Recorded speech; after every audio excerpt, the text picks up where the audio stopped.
The engine sound was wrong. That was the first thing Corporal Garrett Walsh noticed. Not the darkness, not the heat that pressed against the island like a wet wool blanket even at 2 in the morning. Not the mud that had worked its way into every fold of his uniform, every crack in his boots, every pore of his skin. It was the sound, that rhythmic, pulsing washing machine throb of unsynchronized Japanese bomber engines, circling somewhere above him in the ink-black sky over Bougainville. He had learned to hate that sound more than any sound he had ever heard in his life, more than artillery, more than a man screaming for a medic, because at least those sounds meant the fight was happening at ground level, where a man had some chance of doing something. This sound came from above, from the dark, from a place where Walsh and every other man on this island was completely, utterly helpless. He pressed his back against the muddy wall of his foxhole and looked up. Nothing, just stars, and somewhere above those stars, invisible and untouchable, a Japanese Betty bomber circling like a vulture, deciding which animal to land on. The searchlight beams from the anti-aircraft positions swept back and forth across the cloud base, slow and desperate, like a blind man waving his arms trying to find a wall. Then one beam caught a flash, a sliver of silver, gone in an instant. The anti-aircraft guns opened up. Tracers raced upward, red lines stitching the darkness, chasing something that had already moved. The Japanese pilot had been doing this for months. He knew exactly how far to step to one side to slip back into the shadows. He did it now, casually, the way a man steps around a puddle on a sidewalk. The firing stopped. The engine drone continued. Then came the bomb. Walsh heard it before he felt it. A rising whistle that turned into a scream. Then the ground jumped. The fuel dump 300 yards away became a sun for 3 full seconds, a rolling orange fireball that turned the middle of the Pacific night into something brighter than noon. The shockwave hit his chest like a punch from a giant fist. Secondary explosions followed, cracking and booming as the fuel cooked off in waves. He spat mud from his mouth and said nothing. There was nothing to say. The Army Air Forces had tried to solve the problem. 6 weeks before that night in the mud, a squadron of P-38 Lightnings had been ordered to fly combat air patrol after dark. The P-38 was one of the finest aircraft in the American infantry. Twin engines, heavy armament, pilots who were aggressive and skilled and hungry. In daylight, they were terrifying. They had torn Japanese air forces apart over the Solomon Islands, over New Guinea, over every island chain where the two sides had met in sunlit sky. At night, they were blind. The first pilot took off and climbed into the darkness and found nothing. He flew for 2 hours, straining his eyes until he saw spots that were not there, and landed, having fired 0 rounds. The second pilot did the same. The third flew his Lightning into a mountain he could not see. The fourth lost the horizon inside a cloud and flew inverted into the ocean before he understood what was happening. The fifth made it home, but he was shaking so badly when he climbed out that 2 men had to hold him upright. The Japanese bombers kept coming. The problem was not courage, it was physics. The human eye, even the sharpest eye in the United States Army Air Forces, was not designed to find and track a target moving at 200 miles per hour through pitch black at 10,000 feet. You needed something else, something that could see when a man could not. On the drawing boards of the Northrop Corporation in Hawthorne, California, that something had existed for 2 years. It was waiting for someone to believe in it enough to fly it into the dark. Major Sterling Harmon had first seen the P-61 Black Widow from the inside before it was finished. He had been a test pilot at Northrop for 3 years, not a glory assignment. Test pilots did not come home from the Pacific with kill markings on their fuselage and crowds at the fence. They flew machines that had not been proven yet, in conditions designed to find every way a new design could kill you, and they wrote dry technical reports about what they found, It was methodical, unglamorous, essential work. Sterling Harmon was exceptionally good at it. He was 34 years old, lean, with the kind of face that looked calm even when it was not. He had grown up in rural Montana, son of a rancher who fixed everything himself because the nearest mechanic was 40 miles away. Harmon had learned early that understanding how something worked was the only real advantage a man could have. Not strength, not speed, understanding. When Northrop's engineers first showed him the SCR-720 radar system, his fellow test pilots had looked at it the way a man looks at a foreign language menu. Baffled, slightly suspicious. Harmon had asked for 3 hours alone with the radar instructor. He came back from those 3 hours knowing something the skeptics did not. The machine could see in the dark. The rotating antenna in the fiberglass nose cone sent out pulses of radio energy that traveled at the speed of light and bounced back off anything solid they hit. Metal, water, mountains, aircraft. The returning echo registered on a small green screen in the rear compartment, where a radar observer sat reading the invisible world the way a man reads a book in Braille. 5-mile range, capable of tracking targets at 300 miles per hour. Altitude, bearing, closing speed, everything the human eye could not provide at night. What it could not do was pull the trigger. That still required a pilot willing to fly blind, trusting a voice in his ear and a green dot on a screen he could not see from his own seat. A pilot who could suppress every survival instinct and follow instructions from a man sitting behind a curtain in the back. That was the part that had broken every other candidate they tried. That was the part Sterling Harmon had been built for. Lieutenant Fletcher Briggs was 27 years old and had wanted to fly fighters since he was 8, when a barnstormer rolled over the county fairground in Indiana and shifted something permanently inside his chest. He had passed every test except one. His eyesight was 20/40. Not disqualifying in the ordinary sense, but in the fighter pilot selection process where 20/20 was the floor, 20/40 was close enough to ridicule. He had been told, not unkindly, that he would never fly a fighter in combat, by a captain who had already forgotten his name before finishing the sentence. What no one had tested was his spatial memory. Briggs could look at a radar scope and read it the way a musician reads a score. He saw not just the dots, but the relationships between them: distance, convergence rate, implied trajectory 3 moves ahead. He had a gift for the geometry of moving objects in 3-dimensional space that his instructors had never encountered and struggled to describe. They settled on the word exceptional and hoped the paperwork would sort itself out.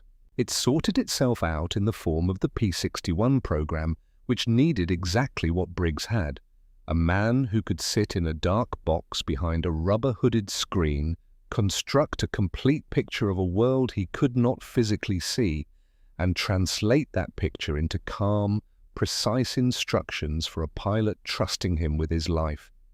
They had been flying together for 6 months when the crates arrived. The aircraft that came out of those crates did not inspire confidence. It had a wingspan of 66 feet, wider than a B-25 Mitchell medium bomber. It sat on tricycle landing gear engineered for a bridge. Twin tail booms extended behind the wing like the prongs of a tuning fork. The fuselage was shaped with the aerodynamic elegance of a freight car. Loaded for combat, the machine weighed over 30,000 pounds. A Wildcat fighter weighed 7,000, 4 Wildcats welded together. The reaction from the fighter pilots was immediate and enthusiastic. They called it the flying bathtub. They asked if it had a dining car. One captain walked its full length with an expression of theatrical disbelief and announced he had seen more aerodynamic barns. They asked the P-61 crews whether the thing came with a stewardess and whether passengers were expected to tip. Harmon stood at the edge of the crowd and let it run. He had heard all of it before. He understood the skepticism. Fighter pilots built their identity on the primacy of human senses. They trusted their eyes, their hands on the stick, the instinct that told them to brake left before the logical mind finished processing the threat. The P-61 asked them to abandon all of that and put their faith in a box of vacuum tubes. It was a reasonable thing to laugh at, until the night you needed it. He walked to the aircraft when the crowd had moved on to the officers' club, and he laid his hand flat on the black aluminum skin. The paint was matte, rough under his palm, swallowing the light from the work lamps the way dark cloth swallows spilled water. He noticed the problem immediately. The first night test confirmed what Harmon had suspected from the moment he touched the paint. They took the aircraft up in darkness and asked the searchlight crew to simulate an enemy intercept. The beam swept across the sky and found them on the second pass, and when it did, the P-61 did not disappear.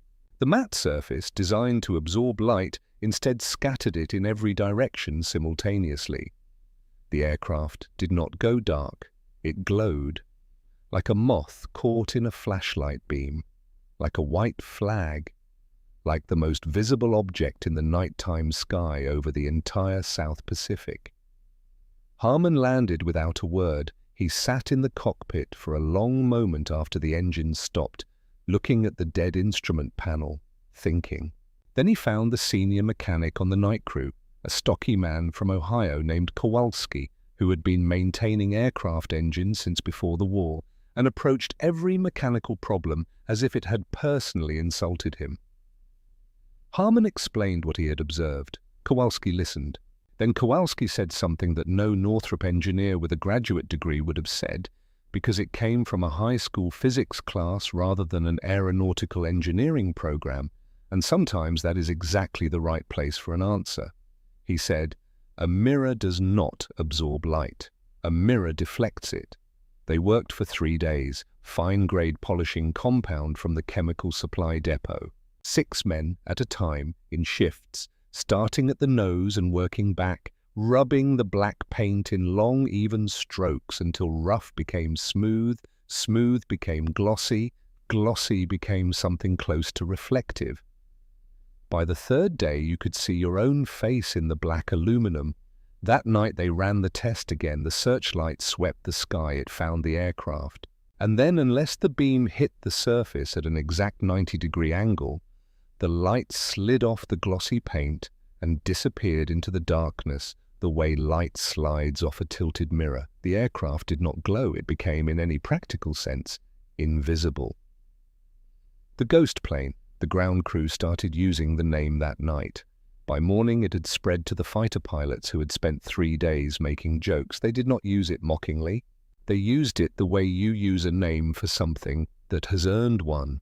Harmon painted 2 words on the nose of his aircraft in letters small enough that you had to be close to read them. Night verdict. 7 months later and 400 miles north, on the newly captured island of Saipan, Corporal Garrett Walsh had settled into the same routine he had learned on Bougainville.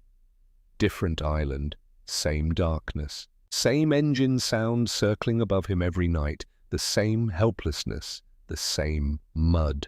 The evening of the first operational patrol, Harmon climbed the ladder into the cockpit and settled into the seat high above the tarmac, looking out over the airfield like the bridge of a ship.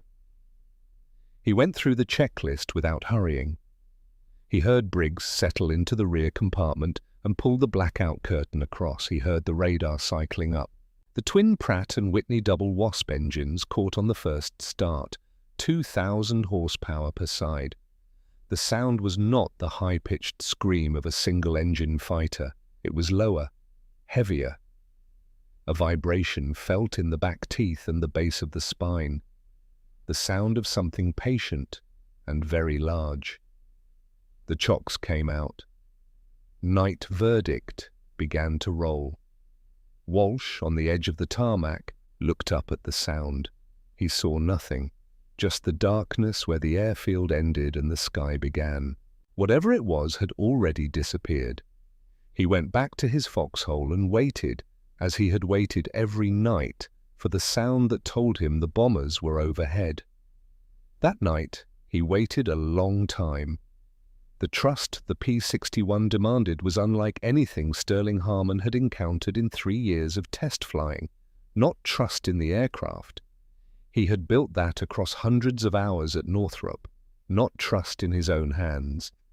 That had been there since his first solo over Montana at 19. This was something harder and stranger. It required him to sit at 300 miles per hour inside absolute darkness and surrender the most fundamental instinct a pilot owns, the instinct to see before he acts. Fletcher Briggs' voice came through the headset, flat and even, carrying no fear in it. Not because Briggs was fearless, but because he understood that fear in his voice would travel down the wire and arrive in Harmon's hands as a tremor in the controls, and a tremor in the controls at 300 miles per hour in total darkness was how both of them died. They had a language between them built from hundreds of hours of practice, a vocabulary of headings and altitudes and closing speeds that had become as automatic as breathing. Harmon had trained himself to respond to Briggs's instructions the way a musician responds to a conductor, without hesitation, without independent interpretation. The stick moved when the voice told it to. He understood all of this perfectly in theory. The first time he flew into actual combat and looked out the windscreen and saw nothing but black, no horizon, no target, no reference of any kind, he understood the difference between knowing a thing and living inside it. He made the turn anyway. The contact came 40 minutes into the patrol.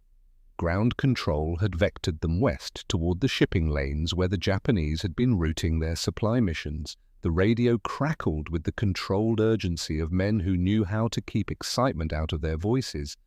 Black Widow, bogey bearing 270, Angels 8, 15 miles. He's on course for the airfield. Harmon felt the familiar voltage run through him, the thing that happened in his chest when the abstract became real. He banked west and pushed the throttles forward. "Contact," Briggs said from behind the curtain. "Target confirmed, 12 miles lower and to our left. Moving slow, steady course."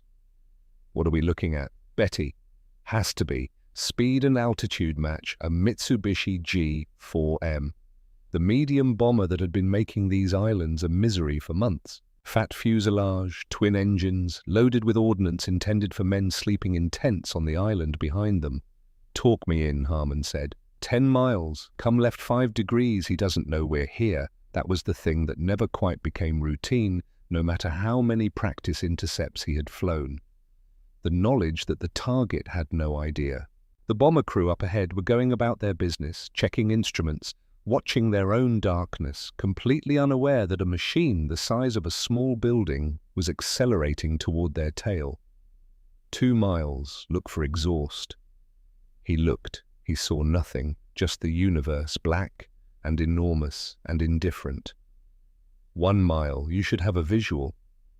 And then he did, not a shape at first, an absence, a section of sky where the stars stopped, a moving hole in the field of light. As it grew, he began to see the geometry of it, the thick, mid-mounted wing, the round engine nacelles, the blunt nose, the Japanese bomber cruising straight and level, navigation lights off, crew inside doing whatever bomber crews do on the long, boring stretch between takeoff and the moment they release their weapons. I have visual. Tally-ho! Clear to fire. You're inside 400 yards. He checked his switches. He selected the 420mm cannons. He put the illuminated ring of the gun sight on the left wing route, exactly where the fuel tanks lived, the place where a bomber is most catastrophically vulnerable. He took a single breath. He squeezed the trigger. The aircraft shuddered as though it had flown into concrete. 4 cannons firing simultaneously produced not a sound so much as a physical event. A hammering concussion felt in the jaw and sternum. The shells crossed the dark space in less time than it takes to blink. They did not just hit the Betty, they unmade it.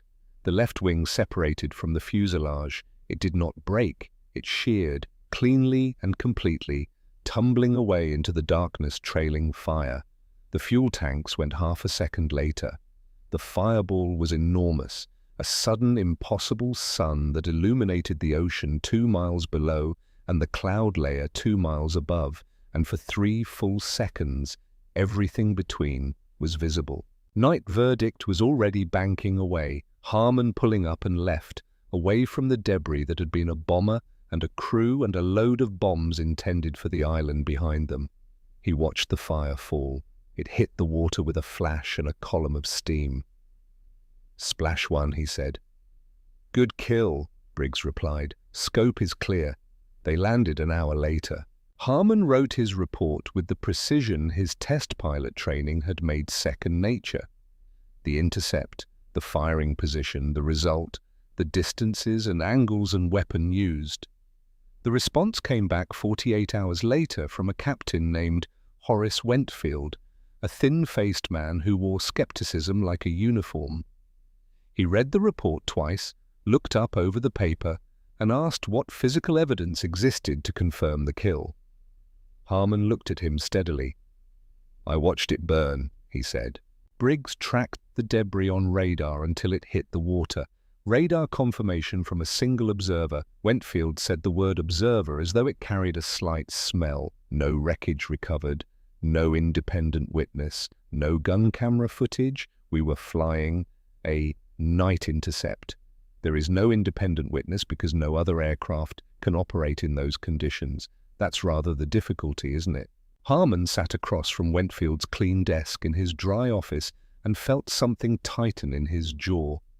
He had flown 3 hours in absolute darkness. He had found a target invisible to every other platform available to the United States military in this theater, and he had destroyed it. And now a man who had not left the ground was telling him that without a signed document from an impartial observer, it might as well not have happened. He wrote the report again, more detailed, and submitted it through a different channel. He did not wait for the reply. There was work to do. The Japanese were not stupid. Their bombers were not returning. Wreckage was washing up on reefs. Someone had found a way to operate at night, something that could see them, something they could not see. They did not know what it was. They knew what to do about it. They stopped sending bombers. They started sending hunters. The Nakajima J-1 Irving was a twin-engine aircraft designed to find and kill night intruders. It was lighter than the P-61 by more than 20,000 pounds, faster in a straight line. Its pilots were selected for the work, men comfortable in darkness, trained to navigate by instruments and fight without visual reference. The Irving did not blunder through the night the way a bomber did. It stalked. The night it found Night Verdict, Briggs saw it on the scope before it announced itself with tracers. "Contact," he said. And something in the single word was different. Not fear, a different quality of attention. Target bearing 180 high, moving fast. And Harmon, he's not going away from us, he's coming at us. The green dot was closing in a straight line, high and from behind. The classic geometry of a fighter making a stern attack. Whoever was in that aircraft knew exactly where they were. Night Verdict was no longer invisible. The hunter had become the prey. "Speed," Harmon said. 300 and climbing, diving down on us. Harmon pushed the throttles to the firewall. The water injection kicked in, spraying the fuel mixture to cool the cylinders and unlock every horsepower the double wasps could theoretically produce. The exhaust stacks began spitting blue flame back over the wings. The aircraft surged forward. The gap on the scope stayed the same. The Irving pilot had the advantage of altitude, gravity adding to his throttle for free. He had a lighter machine and a smaller profile, and he was coming down with everything in his favor. He expected what every attacking pilot expects when diving on something large, a slow, wallowing response, a target that reacted like a bomber because it was built like one. He did not know about the spoilers. Harmon waited. He waited until Briggs said he's inside a mile, very close, and the flatness in his voice carried, for the first time, the faintest edge of something not quite panic, but adjacent to it. Then Harmon kicked the stick hard left. What happened to Night Verdict was not a bank. A bank is gradual. A tilting of wings, a slow arcing change. What happened was a snap. The spoiler on the left wing punched up out of the upper surface and destroyed lift on that side instantly. The massive aircraft rolled left with the speed of something 1/5 its weight. The G-forces hit the crew like a physical blow, pressing them into their seats until the edges of vision grayed. The Irving shot past them, tracers drawing useless bright lines across the empty space where Night Verdict had been a second before. But the Japanese pilot was good. Rather than continuing straight to reset for another pass, he pulled up into a vertical climb, trading excess speed for altitude, arcing up and over the top, preparing to drop back down onto their tail from above. It was the correct response. Textbook. Exactly what a skilled pilot should do. "He's above us," Briggs said, "coming over the top." 4 seconds. Harmon could not follow the Irving up. He had no weight advantage, no power-to-weight ratio to win a climbing contest. If he hung on the prop, the airspeed would bleed off, the wings would run out of ideas, and the machine would become a very expensive rock, falling toward the ocean. He needed a different weapon. Briggs, turret. A half-second of silence. Then the hydraulics engaged. The General Electric turret on top of the fuselage unlocking, its dome beginning to rotate. The 450 caliber machine guns that the fighter aces had called dead weight, unnecessary, an engineering overcorrection by men who had never been in a real fight. They swiveled 180 degrees on their mount and pointed backward into the sky above and behind the aircraft. The Irving came over the top of its loop. The pilot looked down. He saw the twin tail booms. He saw the cockpit, framing. He lined up his sights on the widest target he had ever been given and put his finger on the trigger. He never saw the 4 black barrels pointing at him. The turret fired.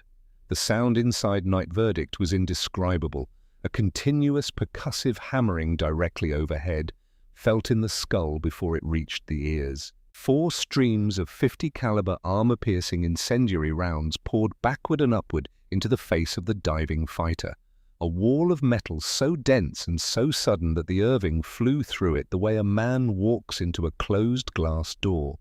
The canopy shattered, the engine cowling split, the propeller blades came apart. The aircraft did not catch fire first. It stopped flying first. The kinetic energy of the impact so massive that pieces of the airframe were ripped away and flung backward before the fuel ignited. It fell past Night Verdict, trailing fire, spinning toward the ocean in a long arc that ended in a flash of white water. "Splash 2, the gunner said, his voice tight and breathless. Harmon leveled the wings, checked the instruments, everything green. He sat for a moment feeling his own heartbeat, and then ground control came through. Black Widow. "Supply barges running dark near the coast. Can you investigate?" He looked at the fuel gauge, he looked at the ammunition counter. He thought about Garrett Walsh in his foxhole and every other man sleeping in mud on this island. He keyed the transmit switch. On our way. They found the barges by radar, 3 blips tucked into a cove, running without lights, carrying supplies toward the island under the protection of a darkness they believed was still theirs. Harmon came down to 1,000 feet. Briggs counted down the distance. The first barge disintegrated under cannon fire, its ammunition cooking off in a chain of secondary explosions that lit the cove like a flashbulb. The second turned for the beach, and Harmon followed it and fired again. The third nearly reached the shallows before the cannon shells found the fuel drums at its stern. The fire rose from the cove visible for 20 miles, and then the searchlight found them. It came from the shore, a position Briggs could not have seen through the ground clutter. The beams swung up and settled on Night Verdict, and for 2 seconds the glossy black paint did exactly what it was supposed to, the light sliding off at an angle. Then the beam corrected, found the exact perpendicular angle, locked. The anti-aircraft guns opened fire simultaneously.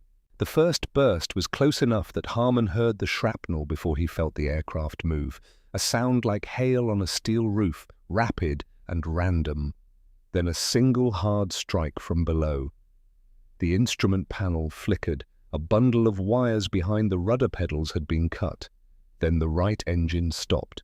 Not slowly, not with the roughness of a failing engine finding its last revolutions. It stopped the way a light stops when you flip a switch, instantly and completely.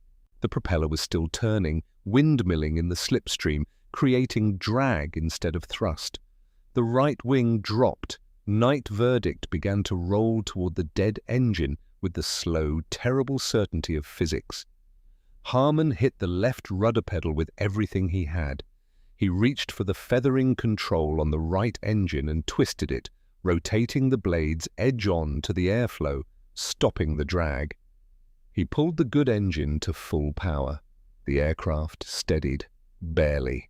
"I lost the scope," Briggs said, and this time the flatness in his voice was gone entirely. "Radar is dead. I have nothing back here. 500 feet, one engine, no radar, a searchlight still hunting across the sky." "Give me a heading," Harmon said. "I can't."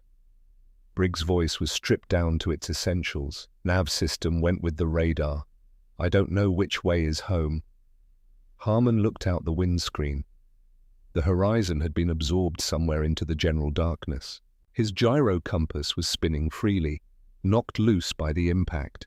He had no instruments he trusted, no radar, one engine, 500 feet over black water of unknown distance from an enemy shore. He looked up through the canopy glass. The Southern Cross was there. 4 stars in the shape of a cross, fixed and bright and pointing south, which meant northeast was behind his left shoulder, which meant northeast was home. He banked left slowly, using the gentlest inputs he could manage, because at 500 feet with asymmetric thrust and uncertain airspeed, there was no margin for anything abrupt. He found a bright star to the northeast and put the nose on it. He flew toward the light. The left engine was doing the work of 2, and it knew it. Harmon nursed the throttle the way his father had taught him to nurse a truck engine on a long grade in Montana, giving it just enough and not one drop more, asking it to last without demanding it perform. He listened to the cylinder head temperature, which was the one instrument he still trusted, and he made small adjustments in the dark, and he did not think about how far the airfield was or how much fuel remained. He thought about the next 60 seconds, then the 60 seconds after that. "Briggs, here, how are you doing back there?" A pause, the kind a man takes when deciding how honest to be. "My scope is dead and I can smell something burning that I'd rather not be able to smell. But I'm here." "Good. Stay there, not planning on going anywhere?" Harmon almost smiled. He flew northeast by starlight and said nothing more for a long time. Below him the ocean moved in the dark, indifferent and enormous. He thought about the Irving pilot coming over the top of that loop. The certainty the man must have felt, the target laid out below him like a gift, and the 4 barrels swiveling upward into his face. He thought about Fletcher Briggs being told at an induction center in Indianapolis that he would never fly fighters because his eyes were not perfect enough. He thought about his daughter, 5 years old, who had asked her mother why her father never came home for dinner. He flew northeast. He did not think about crashing. 20 minutes after the searchlight found them, Harmon saw the rotating beacon. It appeared on the horizon as something too regular to be a star, a pulse of white light at a fixed interval, turning slowly. His chest released something it had been holding since the right engine stopped. He adjusted his heading 2 degrees left and began to descend. The approach was not going to be a normal one. No second engine to balance the aircraft on the glide path. No go-around option. If he misjudged the distance or speed or angle, there was no second attempt. He would land on this pass, or he would not land at all. He reached down and found the emergency hydraulic hand pump, a lever that felt absurdly primitive given everything else the aircraft contained, and he pumped until he felt the heavy mechanical thud of the main gear locking down. More pumping, a second thud for the nose wheel. He checked the indicator lights, 3 green. The runway lights appeared below him, 2 parallel lines of dim blue marking the coral strip. He was coming in too fast, without the drag of both propellers and with asymmetric thrust pushing him right. Managing speed required constant correction, and every correction cost something. He could not use full flaps. Full flaps on one engine would create a rolling moment that would flip the aircraft inverted at an altitude where inverted meant dead. Half flaps. Night verdict came down like a stone that had decided, tentatively, to be an aircraft for a little while longer. The airspeed was 15 knots above the manual's normal landing figure. He was heavy and fast and slightly sideways from the rudder pressure, and the end of the runway beyond the lights was a cliff above black water. The wheels hit coral with a single violent crack, followed by the shriek of rubber and the groan of landing gear absorbing a load it was designed to take but not designed to enjoy. Harmon stood on the brakes. The deceleration pressed him forward against his harness until his vision blurred at the edges.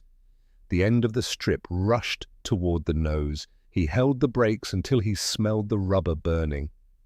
Night verdict stopped. The nose wheel was 5 feet from the edge of the coral. Beyond it, nothing but a short drop to the ocean.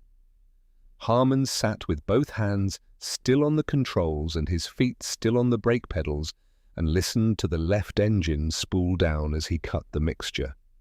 The propeller ticked through its last revolutions. The gyros wound down. The instrument lights faded. Silence came back into the cockpit like a tide returning. He sat in it. He was aware of his own heartbeat, which had not yet decided whether the emergency was over. He was aware of the smell of hot brakes and gun smoke and hydraulic fluid that had been leaking in the right wing for 20 minutes. He was aware that his left leg had been shaking for longer than he realized. Then the canopy opened above him, and the humid night air of Saipan fell in, and he heard running boots on coral. The fighter pilots came out of the operations tent in 1s and 2s. They came out quietly, drawn by something they could not have named. They walked to night verdict and stood around it in the work lamp light and looked at what the night had done to it. The hole in the right wing was the size of a manhole cover, the aluminum edges curled outward, hydraulic lines behind it severed. Oil from the dead engine coated the right side of the fuselage in a layer still dripping onto the coral in a slow black rhythm. One of them, a captain named Radford, who had spent 3 days making jokes about the flying bathtub, walked the full length of the aircraft with his hands in his pockets. He stopped at the wing, reached out and put 2 fingers inside the hole and stood there, feeling the ragged aluminum edge. He did not say anything. He walked back toward the operations tent without looking at anyone. That was all the apology that would ever be offered, and it was enough. The intelligence report came back the following morning. 2 Japanese aircraft had failed to return to base. 1 Betty bomber and 1 Irving night fighter, their last known positions corresponding exactly to the areas Harmon and Briggs had reported. The supply barges destroyed in the cove were confirmed by aerial reconnaissance at first light. 3 hulks visible in the shallows, still smoking. The report used the word confirmed 4 times, or, at the bottom, a signature, Captain Horace Wentfield, with no additional comment. Harmon read it once. He folded it and set it on the corner of his desk. He did not look for Wentfield, and Wentfield did not come looking for him. Some accounting gets settled without a conversation. Some men communicate entirely through paperwork, and the paperwork had said what needed to be said. Corporal Garrett Walsh woke up with sunlight on his face. He lay still for a moment, confused.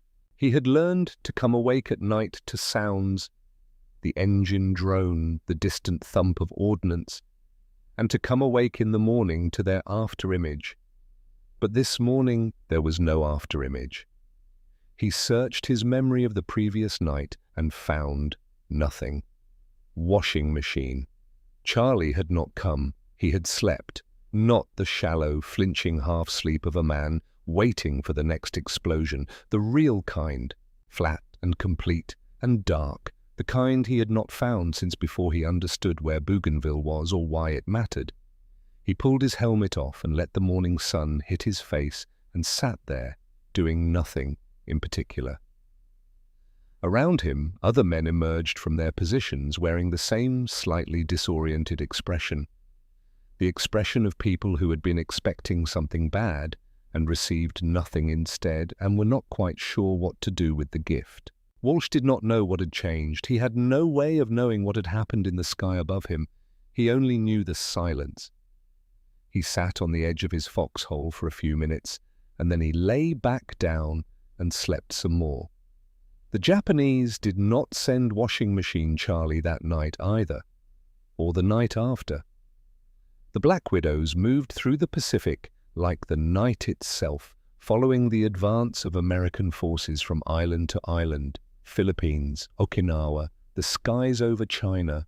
They flew through typhoons that grounded every other aircraft on the field, returning with paint stripped from their nose cones and crews who wrote the patrol as complete in the logbook and said nothing more about it.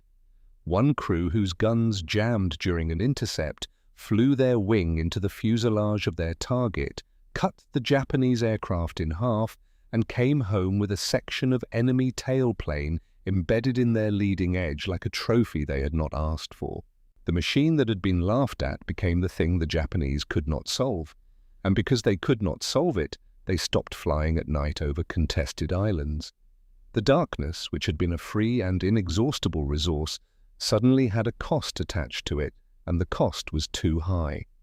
The night sky stopped belonging to anyone. August 1945. Japan surrendered. The men packed their duffel bags and began the long process of going home. Sterling Harmon was discharged at a base in California on a Tuesday afternoon in September. He drove north through the Central Valley with his windows down, watching the mountains on the eastern horizon, brown and distant and reassuringly unchanged. He had been away for long enough that ordinary things had acquired a strangeness.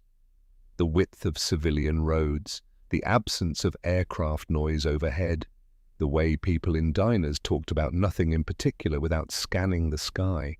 He turned onto the gravel road that led to his father's property outside Billings and parked the car at the edge of the field. He did not immediately get out. He sat for a moment in the quiet, looking at the grass in the September light, brilliantly green, embarrassingly alive, the kind of green that seems impossible after a long time in the Pacific. Then he heard the screen door of the house bang open and footsteps on the porch, and his daughter's voice calling his name across the field. She was 5 years old, she had her mother's eyes and his stubbornness, and she ran the way children run. Without reservation, without calculating the distance as if arrival were the only variable worth considering. He got out of the car and walked to meet her, and she covered the last 20 feet without slowing, and he caught her and picked her up, and she weighed almost nothing at all. He stood in the field for a long time. Somewhere on the other side of the Pacific, decisions were being made about the aircraft. He did not know this yet. And in that field, with that weight in his arms, he would not have cared. What happened to the P-61ES was not retirement. Retirement implies preservation.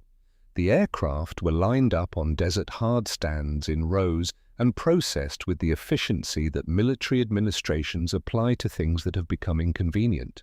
The jet age had arrived. Screaming turbines, supersonic aspirations, performance specifications that made everything with pistons look immediately antique. The future was coming whether the old machines were ready or not, and they were not, and the decision was made.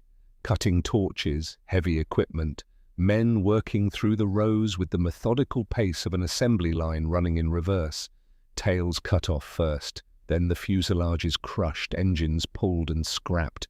The SCR-7, 20 radar systems, classified as secret for the entire duration of the war, the mechanical eyes that had seen what no human eye could see, were unbolted from the nose cones and thrown onto scrap heaps with everything else.